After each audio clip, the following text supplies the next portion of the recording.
এবার শুরু হতে চলেছে দেশের সবচেয়ে বড় মোকদ্দমা আপ কি আদালত রজত শর্মার সাথে।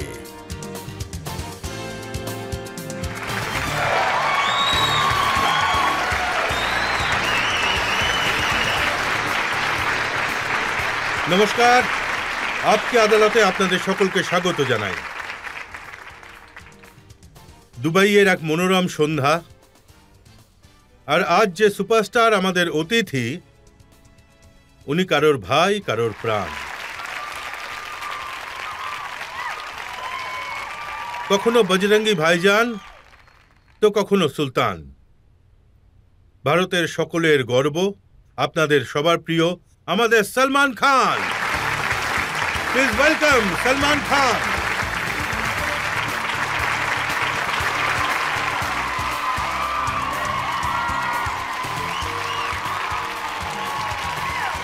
সলমান, অনেক দিন ধরে খুঁজছে আপনাকে।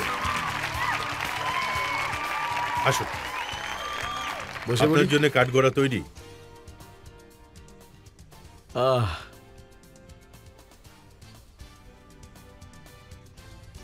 এই অভ্যেসটা আমার চলে গেছে স্যার। 35 বছরের ক্যারিয়ার সলমান, একের পর এক সুপারহিট। কিন্তু 9 বছর ধরে আমি আপনাকে খুঁজছি। আপকে আদালতে পৌঁছতে 9 বছর সময় লেগে গেল আপনার। জানি না কি কি প্রশ্ন করা হবে, কিন্তু আপনি জিজ্ঞেস করবেন, জানি না কি কি জবাব আমি দেব। সমস্যাটা আপনার প্রশ্নে নেই, সমস্যাটা হলো আমি জবাব কি দেব। এই মাইকটা যে আছে না, খুব ডেঞ্জারাস জিনিস এটা। আর যে মস্তিষ্কটা রয়েছে সেটা আরও ডেঞ্জারাস। এমন এমন কিছু জিনিস বলে দেয়, আর আমরা মনে করি যে হয়তো পাবলিক এটা বুঝতে পেরেছে। মানুষ বুঝতে তো পারে, কিন্তু উল্টোটা বোঝে। তারপরে তার এক্সপ্লেনেশন দিতে হয়, যা আমাকে ক্ষমা করে দেবেন প্লিজ। তাহলে আসুন শুরু করা যাক আপকে আদালতে আজকের মোকদ্দমা। প্রথম অভিযোগ সুপারস্টার সলমান খানের উপর। আপকি আদালতে সুপারস্টার সলমানের ওপর অভিযোগ হলো যে ইনি দ্বিচারিতা করেন। সলমান, প্রথম অভিযোগ এসেছে কিসি কা ভাই কিসি কা জানের সেটে। আপনি যেসব অ্যাক্ট্রেসরা ওখানে কাজ করেছেন, হিরোইনও ছিলেন, তাদের ইনস্ট্রাকশন দিয়েছেন যে একটু ডিসেন্ট কাপড় পরে আসতে হবে, কারণ নেক লাইন যেন ডিপ না হয়। দেখুন স্যার, এখানে সবাই বসে আছে, কত ডিসেন্ট হয়ে সবাই বসে আছে। যখন আপনি একটা ডিসেন্ট সিনেমা বানান, তখন সবাই গিয়ে সিনেমা দেখে, পুরো পরিবারের সাথে গিয়ে দেখে। আপনি এই সিনেমাটা দেখেছেন? সবাই দেখেছেন? যারা যারা দেখেননি, এই শোয়ের পরে গিয়ে নিশ্চয়ই দেখে আসবেন। কিন্তু এই যে নিয়ম আপনি বানিয়েছেন ডিসেন্ট ড্রেসের, স্যার, এটা কি শুধু মেয়েদের জন্য নাকি আপনার জন্যও? স্যার, এতে ডাবল স্ট্যান্ডার্ড নেই স্যার, কোনো ডাবল স্ট্যান্ডার্ড নেই এতে। আরে আপনার শার্ট খুলতে তো 1 মিনিট লাগে। কিন্তু শার্ট তো শেষে খুলেছি স্যার। আই থিঙ্ক এই যে বডিজ রয়েছে, মহিলাদের বডি রয়েছে, ওটা অনেক বেশি প্রিশিয়াস। তাই সেটা যত ঢাকা থাকবে আমার মনে হয় ততই ভালো হবে, বেটার হবে। সলমান, মহিলাদের কথা তো ঠিক আছে, কিন্তু আপনি তো 17 বছর বয়সে প্রথম অ্যাড করেছিলেন, তাতেই শার্ট খুলে ফেলেছিলেন। স্যার, ওতে তো সুইমিং ট্র্যাক পরেছিলাম আমি স্যার, সেই সময় ওটা ঠিক ছিল স্যার। ওই আজকালকার পরিবেশ একটু একে একে তো মেয়েদের চক্কর যখন নয়, তাহলে এটা ছেলেদের চক্কর। আর যেইভাবে ছেলেরা মেয়েদেরকে দেখে থাকে সব সময়, মানে আপনার বোনকে, আপনার বউকে, আপনার মাকে, সেটা সব সময় একেবারে ভালো লাগে না। তাই I do not want them to go through this. কিন্তু নিজের শার্ট খুলে ফেলতে ভালো লাগে। স্যার, আমি এই কারণে শার্ট খুলে ফেলেছিলাম, কারণ আমি একটা সিনেমা করেছিলাম বাগি, যেখানে আমি বিকিনি পরে দৌড়েছিলাম। স্টিল বেটার দেন লঙ্গোট। বিকিনির ওপরের পার্ট তো থাকে, কিন্তু লঙ্গোটে সেটাও থাকে না, তাই লজ্জা লাগে। যখন আমি সেটে পৌঁছালাম তখন ওই... তো কি শেখাচ্ছেন আপনি নতুন প্রজন্মকে? স্যার, সবাই তো জানেই স্যার, কখনো কখনো ওদের মানসিকতার পরিবর্তন হয়ে যায়। তাই সেই চেষ্টা করি যাতে আমি পিকচার তৈরি করব তখন তাদের আমি এই সুযোগ দেব না যে ওরা এসে আমাদের হিরোইনকে, আমাদের মহিলাদের ওই ধরনের চোখে দেখুক। ওটিটি কন্টেন্ট নিয়েও নাকি আপনার খুব প্রবলেম হচ্ছে? স্যার আমার তো খুব সমস্যা হয় স্যার। আসলে আই থিঙ্ক ওটিটির ওপরে সেন্সর হওয়া উচিত। আর যেমন আমাদের দুটো পাঞ্চ এক্সট্রা হয়ে গেলে অ্যাকশনে, তখন আমাদেরকে এই সার্টিফিকেট দেওয়া হয়। এখানে তো আলাদাই ধরনের অ্যাকশন চলছে স্যার, আর তার উপর কোনো রকমের সার্টিফিকেট বা কোনো রোকটোক কোনো কিছুই নেই। তো সমস্ত রেস্ট্রিকশন ওটিটির জন্য, বিগ বসের জন্য কিছু স্যার না? বিগ বসের জন্য প্রচুর রেস্ট্রিকশন রয়েছে স্যার। আপনাকে যদি বসে বিগ বস এমন দেখায়, রেস্ট্রিকশন আছে যে আপনি জুবের খানকে বলেছেন যে খোদার কসম, তোমাকে যদি কুকুর না বানিয়ে দিই তাহলে আমার নাম সালমান খান নয়। হ্যাঁ বলেছিলাম, হ্যাঁ অবশ্যই বলেছিলাম, আমি বলেছিলাম। তার কারণ ও খুব বাজে ব্যবহার করেছিল। আমি ওরকম বলেছিলাম কারণ আমি সব ফুটেজ দেখতে পেয়েছিলাম, আর তারপর ও আর্গিউ করতে শুরু করে দিয়েছিল। আর পারস ছাবড়াকে আপনি বলেছিলেন যে আমি আমার রূপে চলে এলে তোকে ঠিক করে দেব, বাইরে দেখা কর। হ্যাঁ ওই ঘটনাটা পারসের তবে এতটা ঝামেলা ছিল না। কখনো কখনো আমাদের অন্যের কথাও শুনতে হয়, কারণ উনি পুরনো কন্টেন্টটা দেখেছেন, ফলে বলেছেন আমাদের যে ক্রিয়েটিভ হেড রয়েছেন, যারা কন্টেন্ট তৈরি করেন, ওনারা আমাকে বলেন যে এই হয়েছিল সেই হয়েছিল। ওই সময় উনি মাথাটা একেবারে পুরো গরম করে ফেলেছিলেন, আর সেই সময় আমিও মাথা গরম হয়ে যায়। আর তারপর যখন আমি নিজেই নিজেকে দেখি ভালো করে, তখন ভাবি যে এর কি দরকার ছিল। I shouldn't have reacted like this, and I feel really bad যখন আমি সোশ্যাল মিডিয়ায় দেখি যে আমি এরকম করছি। সো ফিল্মে ঠিক আছে, ফিল্মের ক্ষেত্রে রিটেন ডায়ালগস থাকে, এখানে তো আমিই করছি না। তখন আমার মনে হয় যে ইট ওয়াজ নট রিকোয়ার্ড। কিন্তু যে কন্টেন্ট থাকে বিগ বসের, ওখানে যে ভিতরে যে কন্টেন্ট থাকে, কখনো কখনো খুব বাড়াবাড়ি হয়ে যায় স্যার, খুব বাড়াবাড়ি হয়ে যায়। আর ব্লেমও করতে পারবেন না, কারণ সবাই নিজের কন্টেন্টের জন্য 24 ঘন্টা ক্যামেরার সামনে রয়েছে, আর তারা সব করছে, সব করা অ্যালাউডও রয়েছে, আর সবাই সবার পেছনে লেগে রয়েছে। তাই এটা একটু ডিফিকাল্ট হয়ে যায়, তাই সবাই একটু মাথা খারাপ করে ফেলে। সালমান, হ্যাঁ, তাই মানুষের মনে হয় যে বিগ বসের মধ্যে গালিগালাজ, রাগারাগি, মারপিট এইসব হ্যাঁ। কারণে হয় যাতে শোটাকে পপুলার বানানো যায়। না স্যার, আই থিঙ্ক এই শোতে যা হয় তাতে পপুলারিটি অনেকটা থেমে যায়। আমি জানতাম যে আগে আমার মা এই শোটা দেখতো, কিন্তু not because I was hosting, তার আগেও দেখতো এই শোটা। মাঝপথে এই শোটা দেখা বন্ধ করে দেয়, কারণ একটাই, এই যে এত পরিমাণ হিংসা হয় এই গোটা শোটার মধ্যে। এখন গত 2টো সিজন ধরে এই জিনিসটা এতটা কমে গেছে, তার জন্য এই শোয়ের টিআরপি আগের থেকে অনেকটা বেড়ে গেছে। আজকাল রোম্যান্স হয়, ছোটখাটো ঝগড়াঝাটি হয়, খুনসুটি হয়, মানে ঝগড়া হবেই। আর এটা দেখানোর চেষ্টা করা হয় যে ঝগড়াঝাটি কিছুই হচ্ছে না, কিন্তু তাও বেরিয়ে আসে যে ঝগড়া, মানে মাঝে মাঝে তো ঝগড়া হবেই, কারণ ফুটেজের জন্য তো ওটা লাগবেই, তাই না? সেটার জন্য হয়। আর শোয়ের শেষে আপনি বলেন যে নিজের মা বাবার খেয়াল রাখো, তাদের রেসপেক্ট করো। আগে হ্যাঁ, আমার একটা ধারণা আছে যে don't travel your mother father, মানে ভারত মাতা কি যায়। So I say that all the time, কারণ আমি ওটা বিশ্বাস করি, সেটা আমি বিশ্বাস করি যে, আর ওই এটা পার্সোনাল এক্সপিরিয়েন্স থেকে এসেছে। আমি আমার মা বাবাকে খুব কষ্ট দিয়েছি, খুব জ্বালিয়েছি, আর তার জন্য এখন আমি চেষ্টা করি যাতে একটু কম জ্বালাতে পারি, আর মাকে বিশেষ করে কম বিরক্ত করতে চেষ্টা করি, কারণ সব থেকে বেশি মা আমাকে সহ্য করেছে। কিন্তু এরকম অনেক মা বাবা আছে যারা এগুলো সহ্য করতে পারে না, তাই তার জন্যই বলি যে don't travel your mother father. মা বাবাকে কখনো বিরক্ত করার দরকার নেই, সেটাই। আপনিও তো কষ্ট দেন, কত বছর ধরে অপেক্ষা করে আছেন যে বাড়িতে একজন বৌমা আসবেন।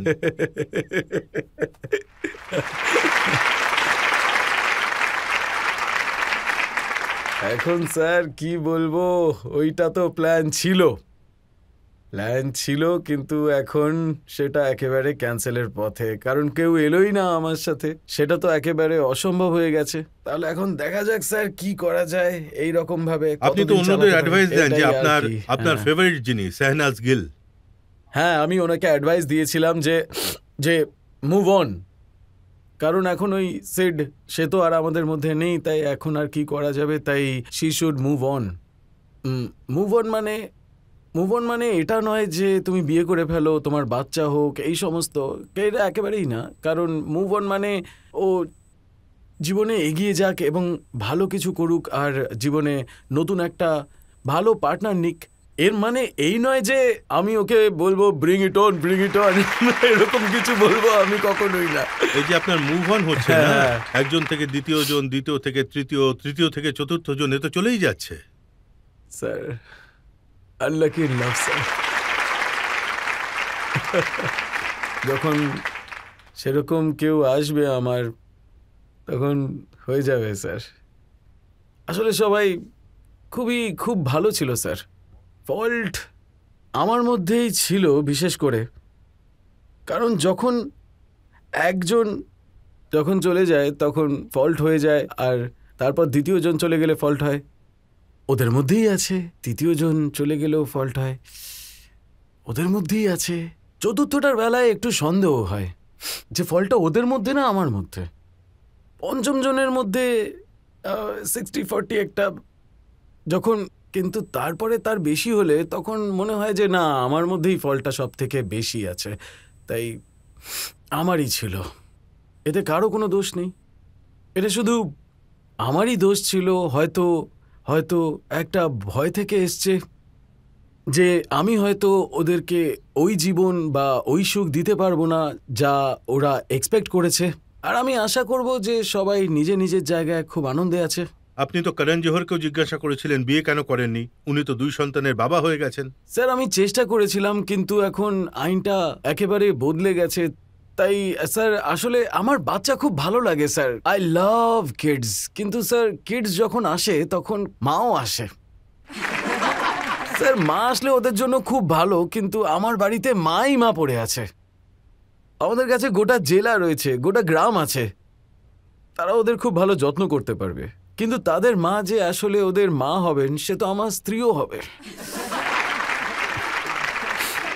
ওটা একটুখানি ওই দেখো সবাই কত আনন্দে বসে আছে। তাহলে আজকাল আপনার জানকে আর কাকেই বা আপনি কমিটমেন্ট করেছেন? আজকাল আমি শুধু ভাই স্যার, আমি শুধু ভাই।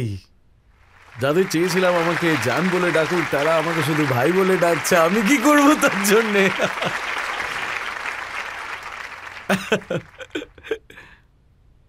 এতে হাততালি দেওয়ার কোনো ব্যাপারই নেই। এটা খুবই দুঃখের বিষয়, খুবই দুঃখের বিষয় সত্যি। দেখুন, গোটা পৃথিবীর কাছে এটা প্রশ্ন, আর বহু বছর ধরে এই প্রশ্নটা রয়েছে যে সলমান খানের বিয়ে কবে হবে। স্যার ওপরওয়ালা যেটা চাইবেন স্যার। বিয়েতে তো দুজন মানুষের প্রয়োজন হয়। আগে এরকম ছিল যে ওটা হচ্ছিল না। জীবনে এমন একটা সময় ছিল যখন আমি হ্যাঁ করেছিলাম তো সে না করেছিল, কখনো সে হ্যাঁ করেছিল তো আমি না করেছিলাম। এখন দুই দিক থেকেই না আসছে। যখন দুই দিক থেকেই হ্যাঁ আসবে তখন হয়ে যাবে স্যার, হয়ে যাবে। কিন্তু এখন অনেকটা সময় আছে, 57ই তো বয়স মাত্র, টাইম আছে স্যার। আমি চাই যে এটা ফার্স্ট অ্যান্ড লাস্ট হোক। আমার জন্য একটা হওয়া উচিত, আর সেটা হয়ে যাবে ওই রকম। মানে একটা বউ থাকা উচিত, ব্যাস। আর বাচ্চা কাচ্চা কটা হওয়া উচিত? স্যার বাচ্চা অনেকগুলো হওয়া উচিত, যতগুলো হওয়া সম্ভব। অনেক বাচ্চা হওয়া উচিত স্যার, অনেক বাচ্চা হওয়া উচিত। মানে যখন হয়ে যাবে আগামী 5-6 বছরের মধ্যে হয়ে যাবে, তাহলে I can still play with them for another 20-25 years. একেই বলে স্যার ডেডিকেশন, কনসিস্টেন্সি, পারসিস্টেন্স। এটা কখনোই আপনার ছাড়া উচিত না, at any age, from the age of teenager to my age. And still, I do perhaps a lot of wrong things, but then I compensate that with a lot of right. আমি ঠিক যতটা ভুল করি আমি ঠিক করেছি যে আমি ঠিক তার 3 গুণ ভালো করব, ভালো কাজ করব। এখন দেখুন, সোশ্যাল মিডিয়াতে প্রচুর কমেন্ট আসে আপনার বিয়ে নিয়ে। একজন মানুষ তো খুব ইন্টারেস্টিং একটা প্রশ্ন করেছেন। উনি বলেছেন যে উনি থাকেন 170 স্কোয়ার ফিটের বাড়িতে, যদি বিয়ে করেন তাহলে বউকে রাখবেন কোথায়? 170 স্কোয়ার ফিট না, ওর থেকে একটু বড় স্যার। ওর থেকে একটু বড় স্যার, এতটাও বড় নয় যে জামা কাপড় আর জুতোর জন্য অনেক জায়গা আছে। তাই বাকি তো যদি এটুকু জায়গাও না থাকে তাহলে তো আর কাকে বাড়ির মধ্যে ফিট করব। কিন্তু হ্যাঁ, সেই যে লেফট টার্ন আর রাইট টার্ন আছে যেখানে আমি থাকি, ছোটবেলা থেকে থাকছি, আর আমার ওয়ালিদ, আমার মা উপরে থাকেন, তাই আমার কখনো ইচ্ছে হয়নি যে আমি একটা বিরাট প্যালেসের মতন বাড়িতে থাকবো, ইউনো। তাই আমার এসব ভালো লাগে। ছোট ছোট একটা বাড়ি হবে।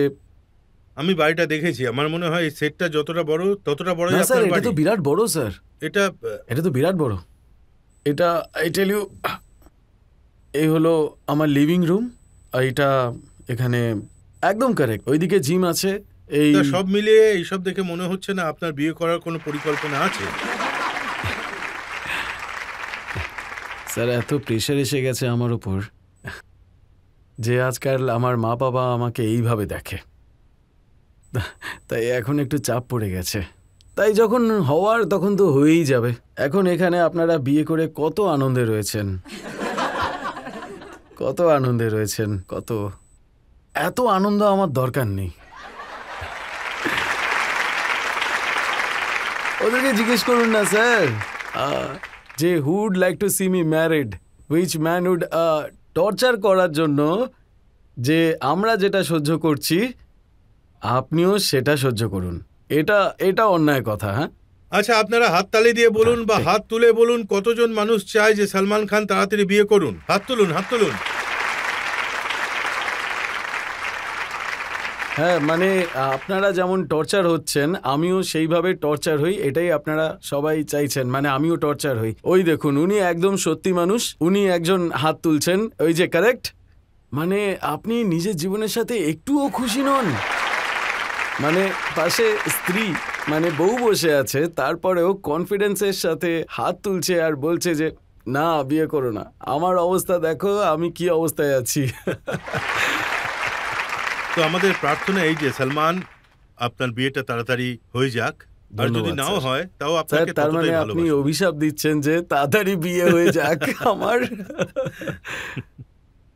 তো একটা ব্রেকের জন্য থামবো একদম স্যার, অবশ্যই। আর ব্রেকের পর আপকে আদালতে সলমান খানের ওপর প্রশ্ন আর অভিযোগের ঝড় বয়ে যাবে। করণ অর্জুনের সেটে আপনি শাহরুখ খানকে গুলি করে আরে না দিয়েছিলেন। স্যার, না স্যার, ওগুলো বলবেন না। আরে সবাই ভেবেছিল শাহরুখ খানের গল্প শেষ। আরে ওরকম একটা ঘটনা ঘটেছিল, কিন্তু আপনাকে কে বললো এগুলো? ওয়েলকাম ব্যাক আপকে আদালতে। আজ আমরা মোকদ্দমা চালাচ্ছি দুবাইয়ের এই মনোরম পরিবেশে সুপারস্টার সলমান খানের ওপর। আপকে আদালতে পরের অভিযোগ। আপকি আদালতে সুপারস্টার সলমান খানের ওপর অভিযোগ হলো যে দুষ্টুমি করার ব্যাপারে ইনি হচ্ছেন নাম্বার 1। সলমান, যতজন ডিরেক্টরের সাথে আপনি কাজ করেন সবাই বলেন যে সলমান 12টার সময় কি করবেন, বা 2টোর সময় কি করবেন, বা 4টের সময় কি করবেন, কি বদমাইশি করবেন, কেউ কিছুই স্যার জানে এগুলো না। মিথ্যে কথা স্যার। 12টার সময় কথাটা তো মিথ্যে বটে, কারণ আমি 12টার সময় সেটে পৌঁছতেই পারি না। তাই যেসব বদমাইশি আমি করেছি সেগুলো বাড়িতেই করেছি, সেগুলো কখনোই সেটে করিনি। তো আমার যেটা সময়, আমি আপনাকে আমার রুটিনটা বলে দিচ্ছি। আমি প্রায় 5:30 6টায় একদম উঠে পড়ি, আর তারপর পুরোপুরি উঠি হলো 6:30 বা 7টা, উঠে পড়ি একদম, আর কফি খাই, তারপর কার্ডিও করি, ওয়ার্কআউট করি, তারপর ওপরেই যাই, মা বাবার সাথে খাবার খাই, তারপর আবার কফি খাই, আর এখন তো সাইকেল টাইকেল চালাই না। তারপর আমি সোজা সেটে চলে যাই, ওখান থেকে সেটে পৌঁছোই। তারপরে সেটে পৌঁছানোর পরে সেখানে সিনটিনগুলো নিয়ে আলোচনা হয়, তারপর সেখান থেকে আবার যতক্ষণ না ডিরেক্টর প্যাক আপ বলেন আমি ততক্ষণ সেটেই থাকি। আমি ভ্যানেও বসে থাকি না, এসিতেও বসে থাকি না, আমি যেখানে সেট থাকে আমি সেখানেই বসে থাকি সারাক্ষণ, যতক্ষণ না প্যাক আপ হচ্ছে। প্যাক আপ হওয়ার পরে দেন আই কাম। কখনো রাত 1টার সময় হয় প্যাক আপ, কখনো সন্ধ্যে 6টার সময় বা 7টার সময়। If it's early, then I come back and I do some cardio workout, spend some time with family. Then I have time and I go to sleep about 2:30 and then again I wake up. I wake up above 5:30. তো আমি ঘুমাই বলতে ওই 2 থেকে 3 ঘন্টার মতন, আর কিছুই না। তো এটাই হলো আমার রুটিন। তারপর লাঞ্চ ব্রেকের পর আবার আমি 3টে থেকে 4:30 সময় on the set. Shot ready? Ready, sir. Taking. So this is something that I go through. আর যখন সেটা আমার সাথে হয় তখন আমি ঠিকঠাক আছি, তারপর আবার ঘুম পেয়ে যায়। এরকম আপনাকে আমি দু একটা এক্সাম্পল দিচ্ছি। সুলতানের ডাইরেক্টর আলী আব্বাস জাফর, উনি বলেছেন স্যার যে ওনার তো নামই নেবেন না আমার সামনে, একদম নাম বলবেন না। উনি আমাকে ল্যাঙ্গট পড়িয়েছিলেন। আর উনি বলেছিলেন যে ল্যাঙ্গট পড়তে আপনার খুব কষ্ট হয়েছিল। আরে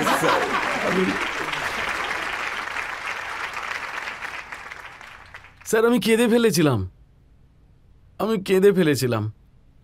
আর এটা ওনার কনসেপ্ট ছিল। তা যখন ওই সিনটা শোনালো, সিনেমাটা শোনানো হলো, আমাকে বলা হলো যে ল্যাঙ্গট পড়তে হবে। আমি বললাম যে পড়ে নেবো ল্যাঙ্গট। কিন্তু যখন অ্যাকচুয়ালি ল্যাঙ্গটটা আমার কাছে নিয়ে আসা হলো সেই সময়, তখন আমি বললাম যে কি করে পড়বো আমি এটা। 5,000 ক্রাউড ছিল ওখানে, জুনিয়র আর্টিস্ট আর মহিলারা। আর ওই যে জুনিয়র আর্টিস্টদের সাথে আমি ম্যানে প্যার কিয়া হে থেকে কাজ করে আসছি। আমি তখন সবার সামনে ওটা পড়ে ফেললাম আর কিছু কথা না বাড়িয়ে। ভ্যানিটিতে বসেছিলাম, তারপর সাহস হচ্ছিল না বাইরে বেরোনোর। বাইরে বেরোবো। আমি বললাম ঠিক আছে তাহলে বেরোনোই যাক। তখন আমি সরং পরে নিলাম, একটা লুঙ্গির মতন জিনিস। সেখান থেকে যখন বাইরে এলাম আর সেই আখাড়েতে গেলাম আমি, আর সবাই জানতো যে আমি লাঙ্গট পরে আছি, তাই সবাই চিল্লাতে শুরু করলো। মহিলারা আর জুনিয়র আর্টিস্টরা যারা ছিল সবাই বলল আরে খুলে ফেলো দাদা, খুলে ফেলো। আরে ভাই আমি সত্যিকারের। আর খুব সিটি বাজতে শুরু করলো, সবার ক্যামেরা ফোন বাইরে বেরিয়ে এলো। তখন আমি আলীকে বললাম যে ভাই আমার দ্বারা হবে না। আমি আবার গিয়ে ভ্যানিটিতে বসে পড়লাম। তারপর একদম কারেজ, একদম শক্তিশালী হয়ে আবার বেরিয়ে এলাম। আর এখন যখন আমি সেই লুঙ্গি খুলে ফেললাম আর সেখান থেকে যে রিয়াকশন আসা শুরু হলো আমার জন্য। আচ্ছা, পালোয়ান ল্যাঙ্গট পড়বে না তো কি পড়বে? হ্যাঁ না, ঠিকই বলেছেন, সেই জন্য তো আমি পড়েছিলাম। আর সেটা কোনো এক্সপোজ করার জন্য নয়, একদমই সেরকম কোনো ইন্টেনশন ছিল না। সেটা বডি দেখানোর জন্যও নয়, সেটা একজন পালোয়ান যেমন ড্রেস পরে ঠিক সেই রকমই ক্যারেক্টারটা দেখানোর জন্য ছিল। And I think that turned out pretty okay. সুলতানের শুটিং চলাকালীন আপনার কাছে যে একটা স্কুটার ছিল, ওই স্কুটারটা নিয়ে আপনি উধাও হয়ে গেছিলেন, গ্রামে চলে হ্যাঁ, গেছিলেন। শর্ট নিতে সময় লেগেছিল। আর আমরা আই থিঙ্ক ইউপিতে শ্যুট করছিলাম, মোরনাতে করছিলাম, যেটা দিল্লি থেকে 2-3 ঘন্টার দূরত্বের রাস্তা।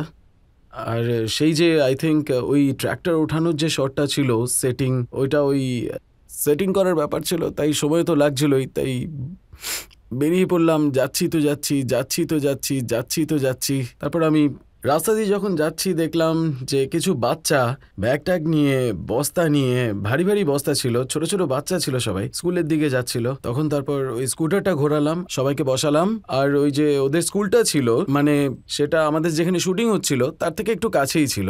আমি টাটা করে ওদেরকে ছেড়ে দিলাম। এটা আবার আলীর খুব ভালো লেগেছিল, তাই আলী হয়তো ওটা সিনেমার মধ্যে রেখেও ছিল যে আমি স্কুটারে করে গিয়ে বাচ্চাদের ছেড়ে দিচ্ছি। ওদের কোনো দুষ্টুমি ছিল না স্যার, আমি বোর হচ্ছিলাম। ঠিক আছে, আমি মেনে নিচ্ছি এতে কোনো দুষ্টুমি ছিল না, কিন্তু করণ অর্জুনের সেটে আপনি শাহরুখ খানকে গুলি করে দিয়েছিলেন। আরে না স্যার, ওটা বলবেন না। সবাই ভেবেছিল শাহরুখ খানের গল্প শেষ। হ্যাঁ, ওটা ওই একটা ঘটনা ঘটেছিল, কিন্তু আপনি কি করে জানলেন সেটা? শাহরুখ বলেছে। আরে ছাড়ুন, যে বলেছে বলেছে। কিন্তু আপনি তো বন্দুক চালিয়েছেন।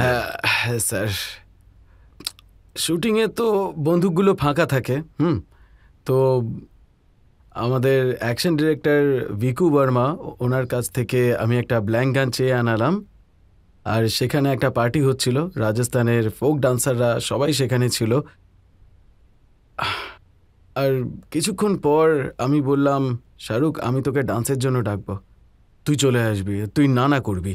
তারপর আমি তোকে আবার ডাকবো, তারপর একটু ঝগড়াঝাটি হবে আমাদের মধ্যে। আর এটা হলো ব্ল্যাঙ্ক গান, আমি তোকে দূর থেকে গুলি করে দেবো আর তুই পড়ে যাবি। এটা হলো পুরো ঘটনা। আর তারপর শাহরুখ, চল আমরা ডান্স করি ভাই, all the Rajasthani dancers have come, they are performing for us, we will also dance, চল আমরা ডান্স করি। হে সেড না আমার মুড নেই, আমি এখন খুব ক্লান্ত। আমি বললাম চল না ভাই, এরকম করছিস কেন, একটু ডান্স কর মাই ব্রাদার। সোহেলও ওখানে ছিল, 5 মিনিটের জন্য বললাম আয় না তুই এখানে। ও বললো আমি বললাম না আসবো না তোর সাথে, আমি খুব ক্লান্ত। আরে ভাই এরকম করছিস কেন, এত কি আছে, আয় না, এইভাবে। আর বলার পরে আমি ওকে হাত দিলাম, ও আমার হাত সরিয়ে দিয়ে আমাকে ধাক্কা মারলো। আর ধাক্কা মারার পরে আমি যখন দুজনের মধ্যে একটু হাতাহাতি হচ্ছে, তখন আমি বন্দুকটা বার করে গুলি করে দিলাম। শাহরুখ সেই সময় একটা সামার সল্ট নিয়ে শাহরুখ পড়ে গেল। এখন যতজন লোক ওখানে ছিল, I think honey aunty, Javed স্যারের মিসেস হানি আন্টি, উনি ওখানে ছিলেন, হানি রানী। তখন উনি বলতে শুরু করে দিলেন যে আমি তো ওকে ছোটবেলা থেকে চিনি, ও এরকম ছেলেই নয়, জানি না এসব কি করে হলো। তারপর নিশি প্রেম নামের একজন জার্নালিস্ট ওখানে ছিলেন, she said I have always known this boy to be like this. তারপর একজন প্রবীণ ভাই শাহ, যিনি টাইম ভিডিওর মালিক ছিলেন, উনি বললেন বাপরে এখানে সব কাণ্ডের মধ্যে আমিও ফেসে যাব, আমি বরঞ্চ বেরিয়ে যাই। আচ্ছা তখন 5-10 মিনিট হয়ে গেছে, তখন আমি চোখ দুটো বড় করে প্রচন্ড রেগে সবার দিকে এগিয়ে এসে সবাইকে বললাম বসে পড়ো, কেউ বেরোবে না এখান থেকে। জোনের মধ্যে ছিলাম সবাই। রাকেশ বাবুর হাত দুটো কাঁপতে লাগলো এইভাবে। বললাম কাউকে উঠতে না করা হয়েছে না, আই সেড শাহরুখ ওঠ। তখন শাহরুখ, আমরা সবাই এত ক্লান্ত ছিলাম যে আমরা সকাল 6টার সময় শুটিং স্টার্ট করেছিলাম। আর রোদের মধ্যে, আই থিঙ্ক রাজস্থান, এই ঘটনাটা ঘটেছিল সামোদে, সেখানে তো আমরা সবাই ছিলাম। আর শাহরুখ যে শুলো, শাহরুখ ঘুমিয়ে পড়ল। এবার শাহরুখকে ওঠাতে হবে, ওঠ, কি ড্রামা করছিস, ওঠ, কি ড্রামা কর। শাহরুখ উঠছেই না। ওই সোহেল প্যানিক, ভিকু দা প্যানিক, আমি আবার বন্দুকটা চেক করলাম। তখন হঠাৎ করে তো আই সাইড হ্যাঁ পাঠান বেঁচে আছে।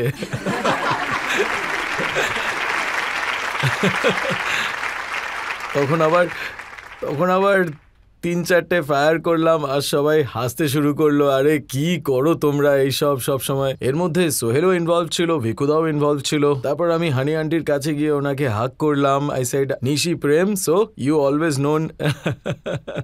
তারপর একজন বাপু প্রবীণ ভাই ছিলেন ওখানে, সেই সময় উনি একজন পাওয়ারফুল মানুষ ছিলেন। এই রকমের সব ঘটনা ঘটেছিল ওখানে, সবাই খুব ভয় পেয়ে গেছিল। না আসলে কারণ দেখুন sir, I think the best performer in the industry Shahrukh. And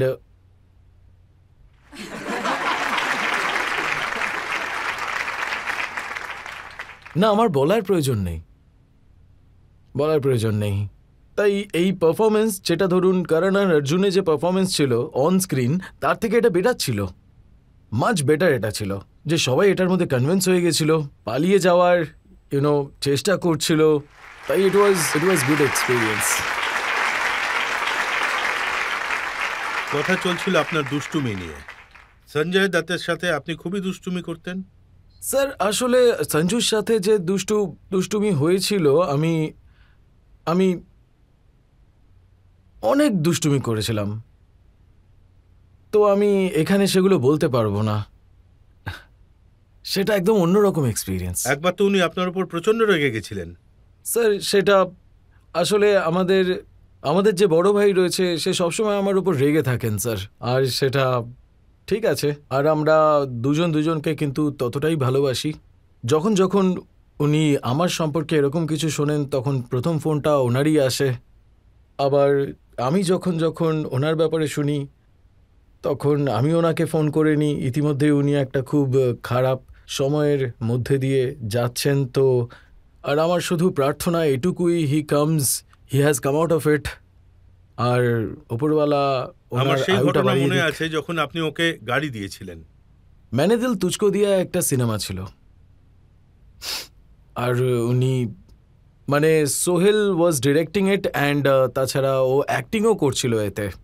তখন সোহেল সঞ্জুকে বলল, প্লিজ বাবা, এটা একটা গেস্ট অ্যাপিয়ারেন্সের কাজ, এটা হলো ক্যারেক্টার, অফকোর্স ন্যারেট করারও প্রয়োজন নেই, আমি করব এটা।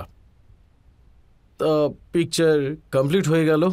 আর যখন শেষ হয়ে গেল তখন একদিন সঞ্জু এলো আমার বাড়িতে, তখন পার্টি করছিলাম। তখন সেই সময় আমার কাছে একটা গাড়ি এলো, একটা M5 ব্র্যান্ড নিউ। আর বাইরে আমি বললাম যে do you want shoot them. এটা বাইরে রাস্তার উপরেই পার্ক করা ছিল, সেটা ট্রাক থেকেই জাস্ট আনলোড করেছিল আর তারপর চলে গেল, আর গাড়িটা রাস্তাতেই পার্ক করা ছিল। তখন আমি সঞ্জুকে বাইরে নিয়ে গেলাম, বললাম বাবা, this is the first place in the country and I want you to have it. He said thanks ভাইজান, আর চাবিটা ফেলে দিল সমুদ্রের মধ্যে। এবার ওই গাড়িগুলোর তো একটাই চাবি থাকে। ব্যান্ডস্ট্যান্ডের রাস্তার মাঝখানে গাড়িটা পার্ক করা ছিল, আমাদের গেটের সামনে। না কেউ বাইরে যেতে পারবে, না কেউ ভেতরে ঢুকতে পারবে। সমুদ্রের ভেতরে হাই টাইডের মধ্যে উনি চাবিটা ফেলে দিলেন। 4 দিন লেগেছিল আমাদের চাবিটা খুঁজে বের করতে। He said, you trying to pay me for this? So that is the connect that we have.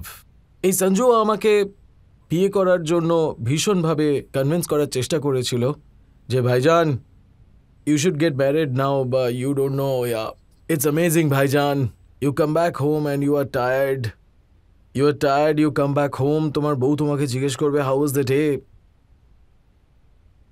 Your wife will ask you how was the day, কেউ কি তোমায় বিরক্ত করেছে, did you have fun, you are tired, I'll get you some water, have a drink. You should get married, bhaijan. All these things, na bachelorhood, it's all baje kotha, bullshit. Seriously, bhaijan. Arey, wait, bhai. Huh?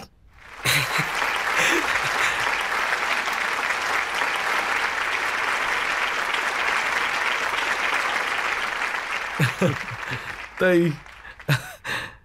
এইভাবে আমাকে convince করছিল বিয়ে করার জন্য।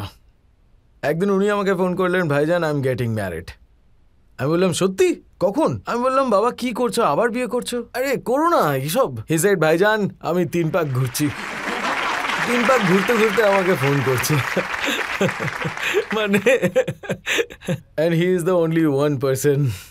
উপরওয়ালা আসলে একটা structure বানিয়ে সেটাকে ছেড়ে দিয়েছে। It's something else man, he is something else. I love him. সঞ্জুর সাথে তো খুবই হ্যাঁ স্যার। আপনার বন্ধুত্ব ছিল। আমির খানের সাথে আপনার গল্প আমি শুনেছি, নিউ ইয়র্কে আপনি আর আমির খান পারফর্ম করছিলেন, আর ডান্ডিয়াতে একটা মেয়ের মাথায় আঘাত লাগে। হ্যাঁ, আমরা সবাই ওই সফট টয়েসগুলো ছোড়াছুড়ি করতাম না, ওর হাত থেকে ডান্ডিয়া ছিটকে গেছিল অডিয়েন্সের মাঝখানে। এইভাবে সোজা গিয়ে একটা মেয়ের মাথায় গিয়ে লাগলো আর রক্ত বেরোতে শুরু করে দিল। কিন্তু আমির খানের খুব ভালো কিছু গল্প আছে, আমি শোনাতে চাই। আমরা একটা শো করছিলাম জুম্মা চুম্মা, আর ওই জুম্মা চুম্মাতে সেখানে আমি লেদার জ্যাকেট পরেছিলাম, মানে প্যার কিয়ার জিন্স পরে চলে গেলাম। এখন ওনার ওখানে কিছু অ্যাক্টিং করার ছিল, তাই উনি আগে থেকে একটা পাঠানি পরেছিলেন, তারপর পাঠানিটা খুলবেন, তারপর নিচে আরও কিছু পরেছিলেন সেটা খুলবেন, তাছাড়া আর কিছু পরেছিল সেটাও খুলবে। তারপর আমি বললাম, আমি এসব করতে টাইম লাগবে, তুই তো নিজেকে শুধুমাত্র 20 সেকেন্ডস দিয়েছিস শুধু। আমির চলে গেল। উনি আরও একবার এলেন, উনি শেরওয়ানির আরেকটা জ্যাকেট খুললেন, আর উনি ওনার পাঠানিটা হঠাৎ করে পরে নিলেন, আর তারপরে পাঠানির দড়িটা কিছুতেই বাঁধতে পারছিলেন না। তাড়াতাড়ি স্টেজে যাওয়ার ছিল, সেটাও পড়ে গেল। তারপর আবার যখন উনি খুলতে গেলেন নিজের জুতো, তখন সুতোটা খুলছিল না। এইভাবে তার একটাও শেষ হয়ে গেল। তখন আমি আমিরকে দেখে হাসছিলাম দূর থেকে, ওর মুখটা খুব খারাপ। And we had great time. আমরা যখন সাউথ আফ্রিকার একটা শো, তখন ইনফ্যাক্ট আমির আর আমি প্রায় 3-4 দিন আগেকার কথা বলছি এটা, যে সাউথ আফ্রিকার শোতে ছিলাম। আমাদের দুজন প্রমোটিভস ছিল, গোরা ভাই, ছোটা ভাই, এইরকম আর কি। সাউথ আফ্রিকাতে ডারবানের ভেতরে শোটা ছিল। প্রথম দিন বৃষ্টি হচ্ছিল, দ্বিতীয় দিনও বৃষ্টি হচ্ছিল, ইউনো। তো তখন উনি বললেন, ইউনো, এখন you can not afford to come and see the show, let's do a charity show for them. তো আমরা শোয়ের মধ্যে চলে গেলাম। আমি গ্রাউন্ডের মধ্যে ছিলাম, মাঠে প্রচণ্ড ভিড় ছিল, মানে দূর দূরান্ত মাঠটা পুরো প্যাকড ছিল। তখন আমরা পেছন থেকে এন্ট্রি মারলাম। আমরা কিছু কথাবার্তা চলছিল লোকজনের সাথে, সবার সাথেই। আর তখন আমি সেখান থেকে সিং সিং সিং সিং সিং, তখন আমির অ্যানাউন্স করে দিল যে if you want, you know, Salman is a great singer, Salman will sing. আমি তখন বললাম, ভাই তুই পাগল নাকি রে, এতগুলো মানুষের সামনে আমি বলছি। তখন বলছে যে না না, সিং সিং, সলমান উইল সিং, সলমান সিং। তখন আমি বললাম, এখানে তো ফেসে গেলাম আমি। তখন আমি বললাম, ওখানে যে সিঙ্গার আছেন ওনাকে গিয়ে বললাম, do you know this song, জিয়ে তো জিয়ে, এই গানটা তুমি জানো? হ্যাঁ হ্যাঁ আমি জানি, এই সমস্ত বলছিল সেই সময়। So I said, go behind the wings and start singing. তো I say, okay, your request, Amir is requesting, I'll sing. I said, do you know জিয়ে তো জিয়ে? মানে মিউজিশিয়ান ইজ ইয়ে। ওনারা বাজাতে শুরু করলেন, আর আমি ওদিক থেকে, উনি গাইছেন জিয়ে তো জিয়ে ক্যাসে, ওদিক থেকে গাইছে, আমি এদিকে লিপসিং করছি, only lip syncing in the song. আর আমির আমাকে দেখছিল আর বলছিল, কি দারুণ গায় ভাই ও। আমি তো ওকে ফাঁসানোর চেষ্টা করছিলাম, এ এত ভালো গান গাইতে পারে। আমি গানটা গাইলাম, পুরো লিপসিংয়ে গাইলাম, আর আমি গেলাম, ওকে থ্যাংক ইউ বললাম, আর বললাম, Aamir Khan is going to sing to you, Aamir Khan is going to sing to you, আমি বললাম। তারপর আমির শুরু করে দিল, খুবই সাধারণ গান ছিল, পাপা कहते हैं। হি সেড, হ্যাঁ হ্যাঁ হ্যাঁ লাগিয়ে দাও। গাইতে পারো? গাইতে পারি। ওনারা চালালেন, আমির খান শুরু করলো, পাপা कहते हैं, ওইখান থেকে শুরু করলো। আর আমির আমার দিকে তাকিয়েছিল। and then I joined Amir and I, সেটা আমরা দুজনে মিলে গাইলাম। and we have had been fortunate that I have worked with great guys, great producers, great directors, প্রচুর artists, you know, hero, heroines, you know, সবাই খুব ভালোভাবে নিয়েছে। আর দুই একজন যারা ভালোভাবে নেয়নি, তাদের সাথে ছবি তো নেই গিয়ে।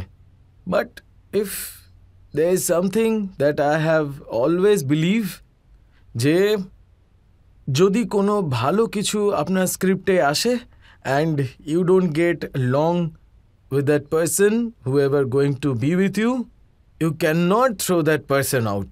আপনি তাকে পিকচার থেকে বের করবেন না, পারলে আপনি নিজে ব্যাক আউট করুন, নিজে ব্যাক আউট করে নিন। নেভার টেক সামবাডিজ রুজি রুটি, আপনি নিজে ব্যাক আউট করে যান। যদি এত ভালো লেগে থাকে আপনার, যদি that you do not want to back out of it, then you make sure that everything is okay between you guys who always don't like. Salman, এতে কোনো সন্দেহ নেই যে আপনি অনেক কাজ করেছেন, খুব ভালো রোল প্লে করেছেন, আপনাকে সবাই খুবই ভালোবাসে। কিন্তু অ্যাওয়ার্ডের কথা যখন ওঠে, তাতে আপনি পেছনে থেকে যান, আর এই ব্যাপারটা প্রথম সিনেমা থেকেই চলে আসছে। আমার কোনো শখ নেই, আর এটা আমার পার্সোনাল ব্যাপার, যে I have no problem people going for award function. আমি তো চাই সবাই অ্যাওয়ার্ড ফাংশনে যাক, সবাই অ্যাওয়ার্ড পাক, আর সবাই অ্যাওয়ার্ড নিতে যাক নিঃসন্দেহে। আপনারা অ্যাওয়ার্ড নিতে যাবেন, তাহলেই তো আমি পারফর্ম করতে পারবো, আর তাছাড়া আমি হোস্ট করতে পারবো। যদি প্রত্যেকের চিন্তাধারা আমার মতন হয় যে আমার অ্যাওয়ার্ডের প্রয়োজন নেই, তাহলে ভাই আমার পারফরমেন্সের আর আমার হোস্টিংয়ের কি হবে? তাই আমি তো সবার কাছে রিকোয়েস্ট করব যে আপনারা সবাই ভালো ভালো কাজ করুন আর অ্যাওয়ার্ড ফাংশনে যান, আর এই অ্যাওয়ার্ড ফাংশনগুলোকে অনেক দূর পর্যন্ত পৌঁছে দিন, আর আমাকে সেখানে হোস্ট করতে, পারফর্ম করতে দেখুন। আপনি চান যে অ্যাওয়ার্ড ফাংশন হতে থাকুক আর আপনি হোস্ট করতে থাকুন। এছাড়া আমি তো চাই যে আপনিও অ্যাওয়ার্ড ফাংশন করুন।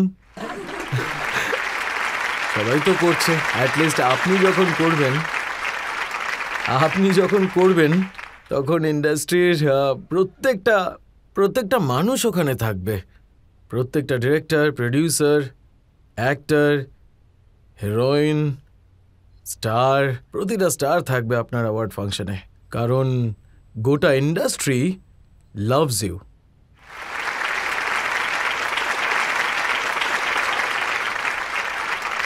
Loves you. মনে হয় এখন একটা আরে ব্রেক নেওয়ার না, সময় হয়ে স্যার, গেছে। আপনি একটু shy and I love you. Thank you so much, thank you.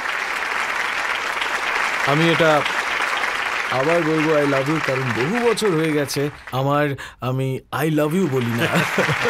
আমি আই লাভ ইউ বলবো, এখানে বলতে পারি আই লাভ ইউ। তো যখন অটোবায়োগ্রাফি লিখবেন তখন সমস্ত লাভ স্টোরি থাকবে স্যার, তার সঙ্গে মধ্যে? করে নিয়ে যাব।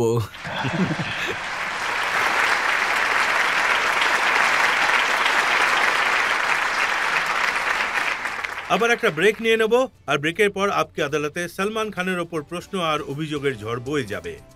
সলমান, আজকাল শোনা যাচ্ছে আপনি খুব চিন্তায় আছেন, Y+ সিকিউরিটি আছে, সব সময় সাথে পুলিশ থাকে, আপনার দুষ্টুমি আর কোনো চান্স নেই? স্যার, ইনসিকিউরিটির থেকে বেটার সিকিউরিটি আছে।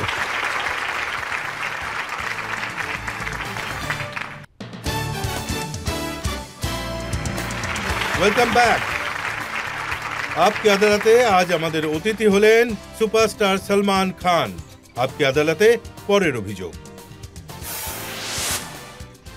আপকি আদালতে সুপারস্টার সলমান খানের ওপর অভিযোগ হলো যে ইনি অনেক সময় বেপরোয়া হয়ে যান। সলমান, আজকাল শোনা যাচ্ছে আপনি খুব চিন্তায় আছেন, Y+ সিকিউরিটি আছে, সব সময় সাথে পুলিশ থাকে,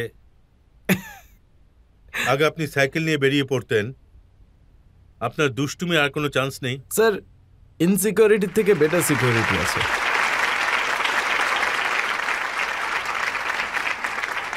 আসলে স্যার, হ্যাঁ স্যার, সিকিউরিটি আছে।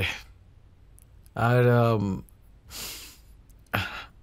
আচ্ছা, ব্যাপারটা এমন নয় তো যে জঙ্গলের বাঘ ছিলেন এখন খাঁচায় বন্দি? হ্যাঁ স্যার, এখন সেই রাস্তায় সাইকেল চালানো, একা কোথাও যাওয়াটা এখন আর হয়ে ওঠে না। আর এর থেকেও আমার একটা বড় প্রবলেম আছে যে যখন ট্রাফিক জ্যামে থাকি তখন এত সিকিউরিটি, গাড়ি ঘোড়া, you know inconvenience to other people, তা ওদের লুকগুলোও দেখতে পাই যে আচ্ছা এখন স্টার হয়ে গেছো। তখন এই লুকগুলোও সামনে আসে, ইনকনভিনিয়েন্সও আসে লোকেদের মধ্যে, বেচারা ফ্যান্স, কোথাও। তাছাড়া থ্রেটসও আছে। So that is the reason why security is there. আর সেগুলো সলমান, এই থ্রেটের ব্যাপার তো খুবই সিরিয়াস। আগে আর এই যে থ্রেটগুলো আপনার দেশের ভেতর থেকেও আসে, দেশের বাইরে থেকেও আসে, আর আমি সেটা এক্সামিনও করেছি। এই যে সিকিউরিটি আপনি পাচ্ছেন, সেটা পাচ্ছেন কারণ সত্যিকারেরই একটা সিরিয়াস থ্রেট আছে, কিন্তু আপনি সেটাকে সিরিয়াসলি নেন না। স্যার, আমাকে যা যা কাজ করতে বলা হয়েছে আমি সেই সব কাজই করেছি স্যার।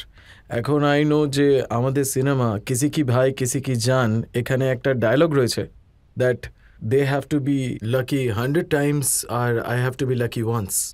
তো সেটা তো ছিলই। So I have got to be very careful. কিন্তু আপনি তো শুটিংও করছেন, অ্যাওয়ার্ড ফাংশনেও যাচ্ছেন, ঈদের পার্টিতেও যাচ্ছেন, ইফতারেও যাচ্ছেন। হ্যাঁ স্যার, পুরো সিকিউরিটিকে সঙ্গে করে নিয়ে যাচ্ছি স্যার, পুরো টাইট সিকিউরিটির সাথে। এখন তো কোনো এখানে তেমন সিকিউরিটির কোনো প্রয়োজন নেই সেই অর্থে, তাই এখানে তো পুরোপুরি আমি সেফ। ভারতের মধ্যে একটু সমস্যা আছে, বাট আই নো যেটা হওয়ার সেটা তো হবেই, কেউ আটকাতে পারবে না, যাই চেষ্টা করুন না কেন। And I believe that he is there. খালাস। এখন এমনটা নয় যে হি ইজ দেয়ার বলে আমি খোলাখুলি বাইরে বেরোনো শুরু করে দেব, সেটা নয়। আগে তো লোকে দেখতো যে সেরা আপনার সঙ্গে রয়েছেন, ওকে দিয়ে আপনার কাজ হয়ে যেত। এখন অনেকগুলো সেরা আছে আমার সাথে, অনেকগুলো সেরা। এতগুলো বন্দুক রয়েছে আজকে আমার সাথে যে আজকাল আমার নিজেরই ভয় লাগে। আর কিন্তু যখন সবাই সালমান, এই হাঁটছে যে এইভাবে পয়েন্ট করা, সামনে পেছনে সামনে পেছনে, আচ্ছা তারপর ওই লুকটা যে দেখায় না, যে আচ্ছা বাহ, তারপর তারপর the guys will understand, can't go anywhere. তারপর যখন ওই দেখো না মিনিস্টাররা যাচ্ছে, যে ওই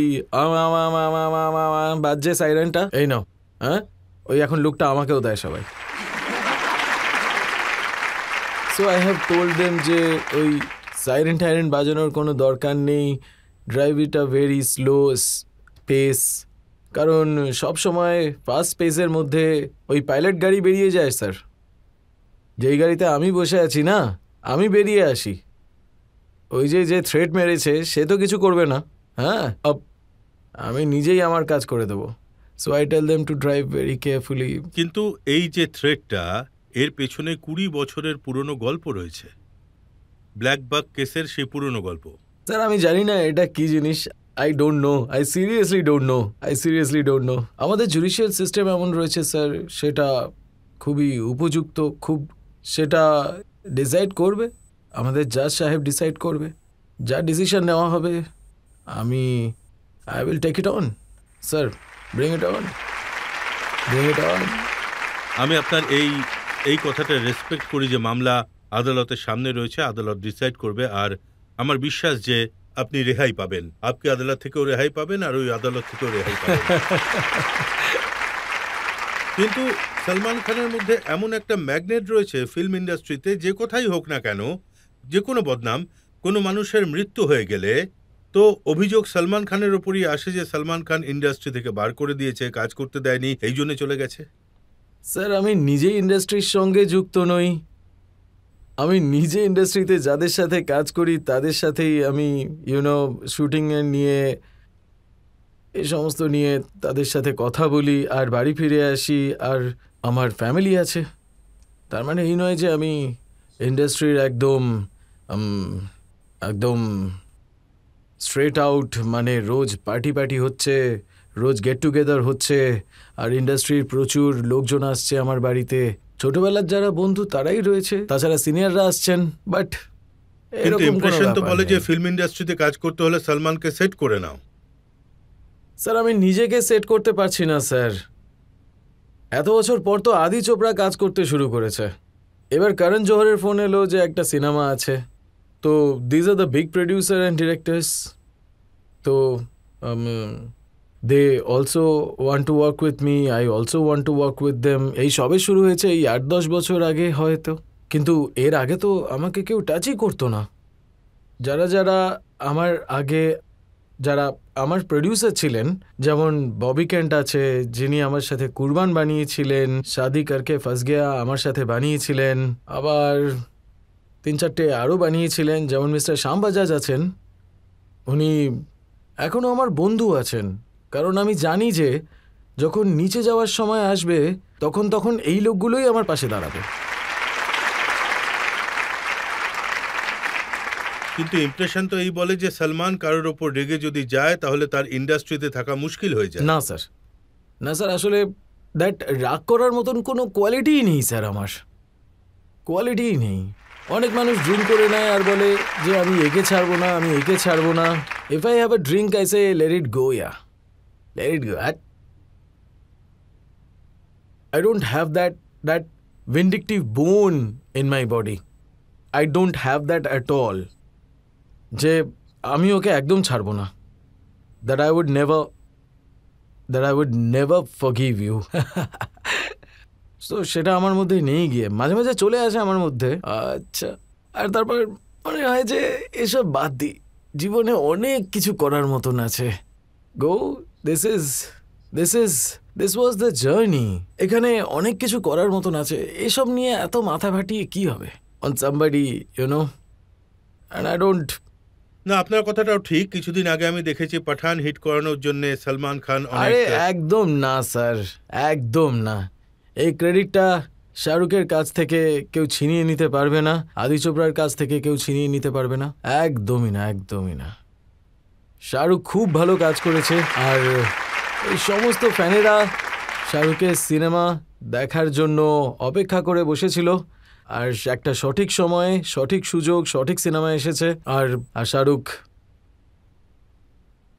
I think it's a big history in the Indian film industry. হ্যাঁ, অক্ষয় কুমারের সেলফি রিলিজ হওয়ার সময় আপনি ওনার সাথে একটা ভিডিও করেছিলেন। আগে হ্যাঁ হ্যাঁ কঙ্গনার সিনেমাটাকেও আপনি প্রমোট করেছেন। আগে হ্যাঁ।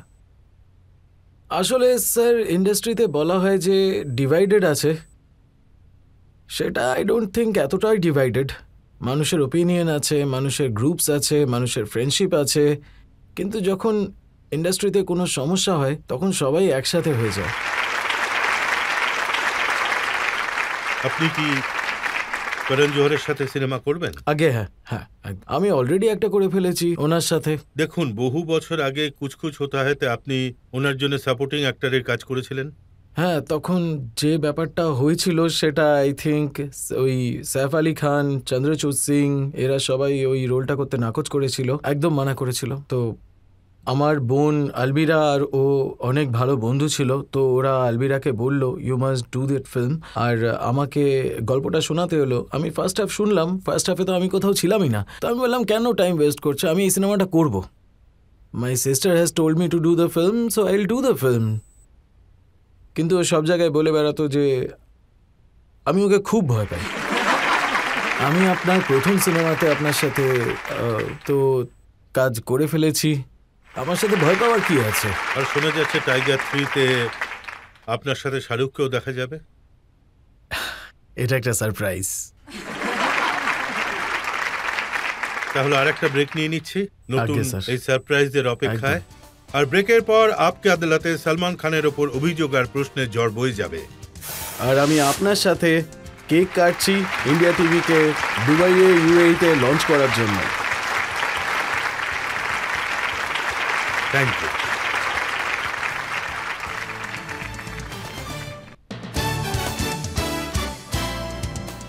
Welcome back. আপকে আদালতে আজ আমাদের অতিথি হলেন সলমান খান। আপকে আদালতে পরের অভিযোগ। আপকি আদালতে সুপারস্টার সলমান খানের ওপর অভিযোগ হলো যে উনি সব কিছুতেই নিজের মর্জি ফলান। ডাইরেক্টর যেই হোক না কেন, যে ফিল্মই হোক না কেন, সেটার কাজের মধ্যে ইন্টারফেয়ার করবেন, ফিল্মের স্ক্রিন প্লেও চেঞ্জ করবেন, ফিল্মের ডায়ালগও চেঞ্জ করবেন, আর ফিল্মের যে ডান্স স্টেপ আছে সেগুলো সলমান খান ঠিক করবেন। স্যার, সত্যি বলবো না মিথ্যে বলবো? দেখুন, এটা আপকে আদালত আর জনতা সামনে রয়েছে, তো সত্যি কথাই তো বলতে হবে। স্যার, যেসব জিনিস ভালো লাগে তাতে চেঞ্জ করার কোনো মানেই নেই, কিন্তু এমন কিছু জিনিস আছে যেগুলো ভালো হয় না, তাই সেগুলো চেঞ্জ করার প্রয়োজন হয়ে পড়ে, বুঝলেন তো? অ্যান্ড ইয়েস, আমিই নই, আমরা সবাই করি, কারণ সেই যে ডিরেক্টর রয়েছেন, যে উনি একটাই ডিরেক্টরের সাথে কাজ করেছেন, সেটা উনি নিজেই। আমি বহু ডিরেক্টরের সাথে কাজ করেছি, বহু বছরের এক্সপিরিয়েন্স রয়েছে। তা সেই ডিরেক্টর নিজেও একটা হেলদি ডিসকাশনের মধ্যে মেনে নেন যে এটা কোনো কারেক্ট জিনিস নাকি কারেক্ট না। আর তারপর আমিও, যখন উনি আমাকে এক্সপ্লেন করেন যে এই সিনটা এরকমভাবে হবে আর এই গানটা এইভাবে করা হবে এই রকম, কারণ এটা সিচুয়েশনাল গান, তখন আমিও মেনে নিই। কারণ এই যে ফিল্ম মেকিংটা রয়েছে, এটা একটা টিম ওয়ার্কের সাথে হয়। খুব ভালো লাগলো সলমান, আপনি এটা অ্যাকসেপ্ট করলেন, মেনে নিলেন, এটাকে এড়িয়ে যাওয়ার চেষ্টা করলেন না। কিন্তু আমি শুনেছি যে ফিল্মের নাম পর্যন্ত আপনি বদলে দেন। এই যে সবে ফিল্মটা এসেছে, এই ফিল্মটার নাম আগে রাখা হয়েছিল কভি ঈদ কভি দিওয়ালি। এটাকে নিয়ে একটা চিন্তাভাবনা ছিল স্যার, চিন্তাভাবনা ছিল কভি ঈদ কভি দিওয়ালি, কিন্তু ফিল্মটা যে হিসেবে তৈরি হয়েছিল, যেটা আগে একটা স্ক্রিপ্ট ছিল আর পরে আরেকটা, যেটার কথা আপনি বলছেন সেটা ইন্টারফেয়ার করিনি, আমি হেল্প করেছি উল্টে। সিনেমাটা চলেছে, সিনেমাটা আপনাদের ভালোও লেগেছে, তাই এটা ভালো কথা। উনি আমাদের যে ডিরেক্টর আছেন, উনি নিজেই রাইটার, উনি আমাদের সাথে 2টো সিনেমা করেছেন, রেডিও করেছেন, আর সেটা খুবই। তাহলে হ্যাঁ, এতে কোন সেটাই। ডায়লগটা লিখেছেন? কিসি কা ভাই কিসি কা জানে?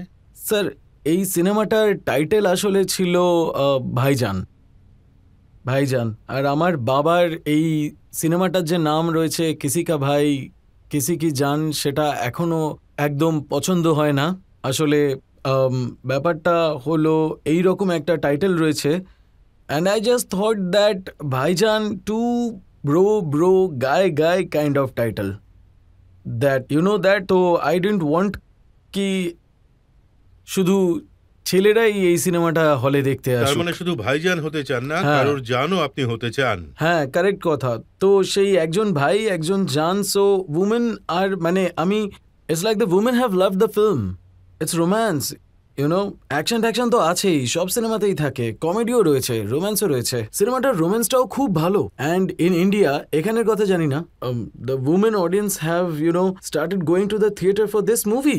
এই সিনেমাটা দেখেছে বিকজ এই যে ফ্যামিলিটা রয়েছে, তার যে একটা কালচার রয়েছে, ভাইদের বন্ডিং রয়েছে, গার্লফ্রেন্ড রয়েছে, everyone to get in the South film, in-laws and what he does for the in-laws. তাই all the women have started seeing the film right now. তো আমি কখনো চাইনি যে, আমি চেয়েছিলাম যে এই সিনেমাটা সবাই দেখুক। নামটাও স্যার। খুব ভালো, সবার খুব পছন্দ হ্যাঁ, হয়েছে, স্যার। সবাই সিনেমাটা দেখছে, কিন্তু এর কিছু ডায়লগ আপনি লিখেছেন। হ্যাঁ ওই ইম্প্রোভাইজ হয়ে যায় স্যার, ইম্প্রোভাইজ হয়ে যায়। আমি শুনেছি এই যে ডায়লগটা রয়েছে যেটা খুবই ফেমাস হয়েছে, মুঝ পে এক এহসান করনা। হ্যাঁ স্যার, সেটা শর্টের আগে বেরিয়ে আসে কখনো কখনো, আর সেটা আই থিঙ্ক ওই সেটা রিয়েল লাইফ থেকে বেরিয়ে আসে। I am doing you a favour, do me a favour, don't do any favour, don't want a favour. তো ওই তখন সেটা নির্ভর করে যে what you are going through and stuff like that. তাই এসব ডায়লগগুলো নিজের তৈরি, এগুলো লাইফে কারো না কারো কাছে হয়তো শোনা হয়েছে, বা কিছু জিনিস নিজের থেকে ইম্প্রোভাইজ করে বানানো হয়েছে। আর ওই সিচুয়েশনটা এমন চলে এলো যে লাইফের যে রিয়েল লাইফের সিচুয়েশন রয়েছে সেটা আমরা সিনেমায় দিতে পারি, that's why they catch on also. তো এটাও আছে লাইফে। কোথায় শুনেছিলেন যে তুম মে ইতনে ছেদ করেঙ্গে? এটা স্যার, এটা ওনারই ডায়লগ ছিল, আমাদের ডিরেক্টর সাহেবের। And I was আমার very ডাইরেক্টর সাহেব awkward saying বলেছেন যে that এটা আপনার dialogue, যে ডায়লগ। ওই যে পাদার ডায়লগটা ছিল, সেটার সময় আমি বলতে পারছিলাম না, আমি ওই উঠে এসে আমি এরকম করে উঠলাম। That film was fantastic film. আজকাল একটা ট্রেন্ড চলছে সোশ্যাল মিডিয়াতে, যখন কোনো ফিল্ম রিলিজ হয় তার আগেই বয়কট বলিউড চলতে শুরু হয়ে যায়। সিনেমার ট্রেলার, সিনেমার নাম, পোস্টার দেখেই ক্যাম্পেনিং শুরু হয়ে যায়। স্যার এটা তো অনেক আগে থেকেই চলে আসছে স্যার, এখন তো সোশ্যাল মিডিয়া শুরু হয়ে গেছে। সেখানে আগে মিছিল বের হতো বাড়ির বাইরে, এখন সব বদলে গেছে, so you need to handle it. আমাদের একটা সিনেমা ছিল লভরাত্রি, ওটা টাইটেল ছিল, and they had no objection on that. এমনকি ওরা পরে জানিয়েও ছিল কেন কোনো অবজেকশন নেই, ইটস এ ফেস্টিভ্যাল, তারা সেই সময় সবাই দেখতে আসবে, তাই কোনো ঝামেলা পাকাতে চাইনি আর কি। তাই আমি পরে একবার বললাম যে এটার নাম লভরাত্রি হলে চলবে, তখন বললো হ্যাঁ চলবে, নো প্রবলেম। তারপরে এরপরে রয়েছে বজরঙ্গি ভাইজান, সেই সময় সেন্সর বোর্ড বলল যে বজরঙ্গি ভাইজান এটা চেঞ্জ করে দেওয়া হোক, কেমন একটা নাম লাগছে, তখন আমি বললাম যে এ যদি পাঞ্জাবের দিকে যেত তাহলে হতো বজরঙ্গি পাজি, যদিও ইউপিতে যেত তাহলে হতো বজরঙ্গি ভাইয়া, যদিও মহারাষ্ট্রে আসতো তাহলে হতো বজরঙ্গি ভাউ, তো এটা ছিল। So then they understood, and পাকিস্তানে যেহেতু হচ্ছে তাই বজরঙ্গি ভাইজান। তো আমার কথা ওরা বুঝতে পারলো, আর কোনো কথা না বাড়িয়ে they just gave the go ahead. Bajrangi ভাইজানকে সবাই খুবই পছন্দ করেছে এবং অনেক বেশি। আপনার কি মনে হয় যে অ্যাক্টিংয়ের দিক থেকে আপনার মতে one of the best? Sir ওতে কোনো অ্যাক্টিং ছিলই না, কারণ সিনেমাটাই এত দারুণ ছিল। সেটে পৌঁছে যাও and you just start feeling it. যে যখন আমি সুরজ বরজাতিয়ার সঙ্গে শুটিং করি তখন নিজেকে মনে করতে হয়, ওনার সিনগুলো দেখে এটা মনে করতে হয় যে আমরা ওই সেটের মধ্যেই রয়েছি। তো আমার আবার কি হলো ভাই, this guy have gone purer and purer and I am just going in the opposite direction. তখন আমার মোটেই খুব খুব খুব একটা একটা একটা অদ্ভুত ফিলিং হচ্ছিল। তারপর সুরজ বরজাতিয়ার সঙ্গে কিছুক্ষণ কথা বলার পরে একটু মাইন্ডটা মাইন্ডটা একেবারে ক্লিন আপ হয়ে যায়। অ্যান্ড দেন লাইক আফটার অনেক সময়ের পর আই ডিড প্রেম রতন ধন পায়ো। তো ওটা আমার করতে সময় লেগেছিল। ওই ফিল্মটার মধ্যে এমন মনে হয় যেন ভালোর জন্য নাকি ফ্রড অ্যাক্টিং হয়ে যাচ্ছে। I have lost that innocence in me. And then spending time with him, আর ওনার সাথে কথা বলার পরে মনে হয় উনি একই আছেন যেমনটা আগে ছিলেন, আরও ভালো হয়েছেন। ওই যেমন এই সিনেমাটা, এই ফিল্মটা বজরঙ্গি ভাইজান, I just thought in Bajrangi ভাইজান ক্লাইম্যাক্স, যেটা কিনা কবির আর আমি দুজনে আর আমি ভুলে গেলাম। এবং Rajamouli also pointed out to his father mister Dwijendra Prasad যে that visual was not supposed to be of Nawazuddin Siddiqui. The last visual of that Munni going to the mother should have been Pawan's, should have been mine. Because out here, আমি ফিরে আসবো, আমি ছেড়ে আসবো, আমি ছেড়ে আসবো, আমি ছেড়ে আসবো, আমি ছেড়ে আসবো, আর শেষে আমি নওয়াজুদ্দিনকে দিলাম যে যা তুই ছেড়ে দিয়ে আয়। এই হলো ব্যাপার। আর এইটা হওয়া উচিত ছিল সিনেমার মধ্যে, আর সিনেমাটা তো খুব হিট হয়েছিল। You know, I just feel like that সেটা যদি এই সিনেমাটার মধ্যে হতো তাহলে এই সিনেমাটা আরও ভালো হতে পারত। একটা মা আর সন্তানের দেখা হয় and then he get shot. It would have been most beautiful scene ever. তার মানে এইসব ফিল্মগুলোতে আপনার মর্জি চলেনি? হ্যাঁ স্যার, সিনেমাটা ভালোভাবেই চলেছে, কিন্তু তার সাথে এটা যদি হতো তাহলে তাহলে আরো বেশি বড় ভালো হতে পারত। সঞ্জয় লীলা বনসালির সাথে আপনার সিনেমা করার কথা ছিল? হ্যাঁ স্যার, ইনশাআল্লাহ। ইনশাআল্লাহ হয়নি, ইনশাআল্লাহ অন্য কোনো ফিল্ম হবে।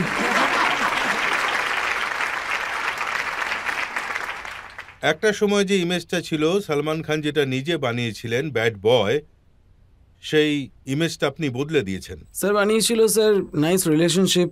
ওই যে ওই ফটোগ্রাফাররা আসে আর তারা পিকচার নেয় আর বলে যে আরও ভালো পিকচার লাগবে। I gave them the picture. ভাই লেফট রাইট লেফট, ভাই রাইট রাইট রাইট রাইট, ভাই ওপরে ওপরে ওপরে, ভাই নিচে নিচে নিচে নিচে, ভাই ভাই ভাই ভাই ভাই ভাই ভাই ভাই ভাই ভাই ভাই ভাই এদিকে, ভাই এদিকে, ভাই ওদিকে, ভাই এদিকে, ভাই ভাই স্মাইল, ভাই স্মাইল। হয়ে গেছে, thank you thank you thank you, out. তো এইসব হয়ে যাওয়ার পরে আমিও ওদের সাথে চলে যাই, ওরাও আমার সাথে পিকচার নিয়ে নেয়, খুব ভালো ভালো পিকচার নেয়। আই ডু দ্যাট না। সেই সময় যারা জার্নালিস্ট ছিল তারা খুব ইয়াং ছিল, এখন তারা গ্রো করেছে, তারা বড় হয়েছে, ম্যাচিওর হয়েছে, তারা জানতে শিখেছে, বুঝতে শিখেছে। They have gotten a very caustic. সেটা খুবই মিন হয়ে গেছিল সেই সময়। আর ফ্যামিলি লাইফের মধ্যে আর ইউনো মানে এখন যেটা হয় সেটা হলো, যা হয় সেটা 5 মিনিটের মধ্যে সোশ্যাল মিডিয়ায় চলে আসে, before even you know.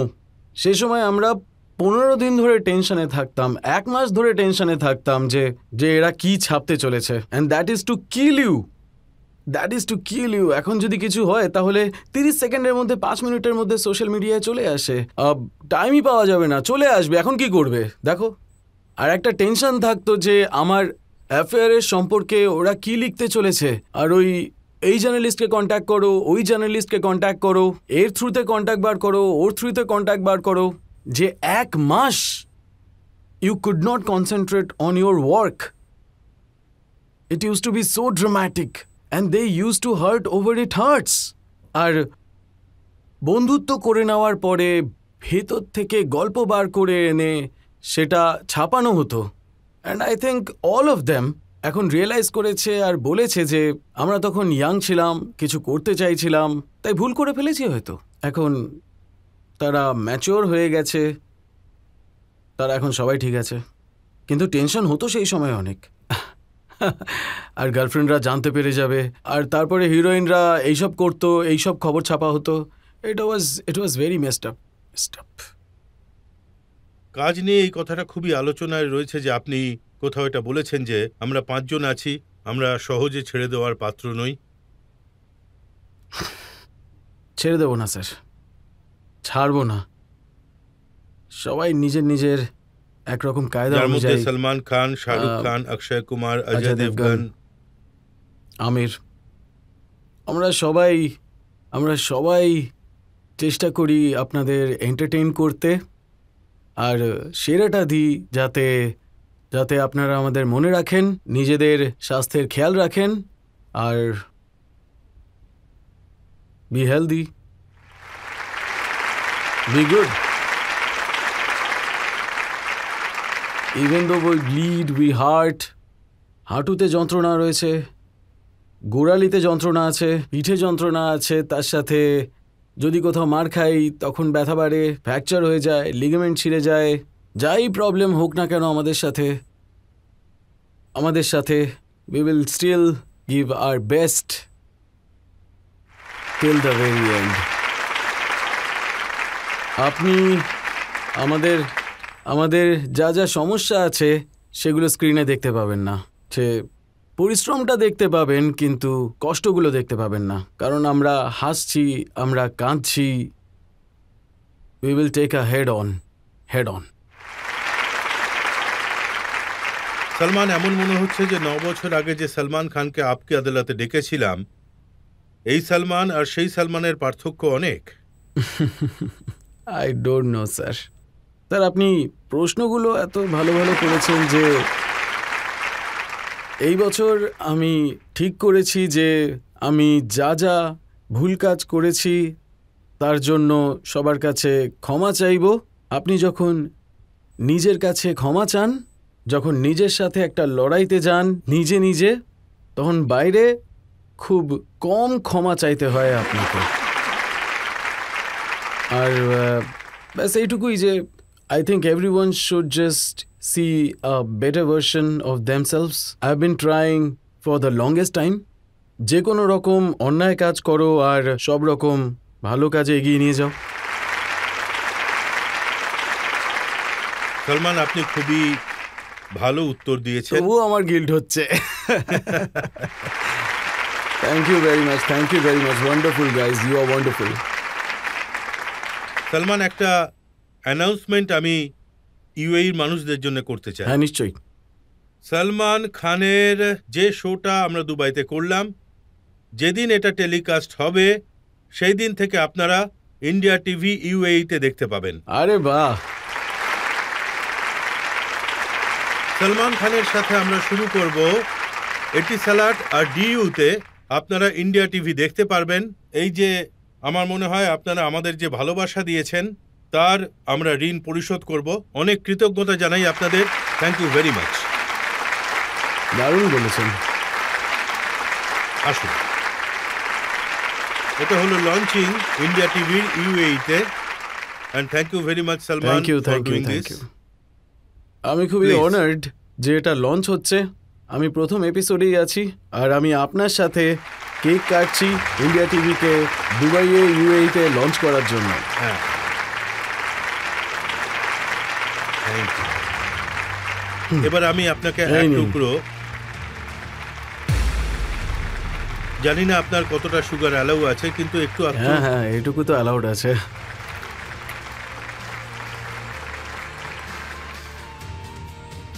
Thank you very much. You have been a very, very good audience and really, really grateful to you for being here and being so supportive. Thank you very much. Thank you very much. Thank you.